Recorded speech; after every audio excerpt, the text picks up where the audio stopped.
Once upon a time, back in the innocent days of late 2021, there were no Vince McMahon scandals and no new ones that we knew of yet. AEW Rampage had the youngest audience in all of wrestling TV. A young, spry, 47 or so. It was younger than even Dynamite, which was even later into the 40s, at about 48, 49.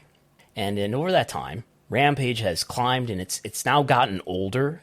Around April of 2022, around April of last year, it got older than Dynamite, and since then it has continued to climb pretty consistently to where now it is just below where Raw is. 53 years old is the meat.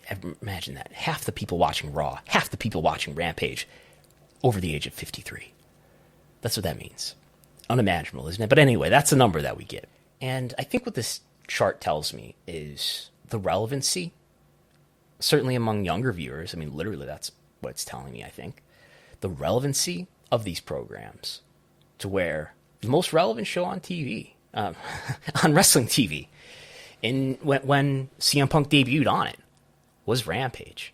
And Dynamite's still pretty relevant to this audience. And Dynamite is now the youngest show. I mean, let's give AEW credit for that they still have the youngest show on TV, youngest wrestling show on TV.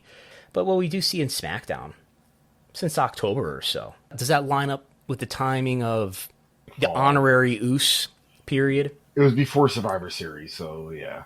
Somewhere between September and November. And this Smackdown is, I mean, it's not extreme, but it has gotten younger. This aligns with a narrative, if you wanted to argue it, that WWE has gotten cooler, hipper, younger in its audience, while Dynamite has gotten older, despite still being the youngest by a significant margin.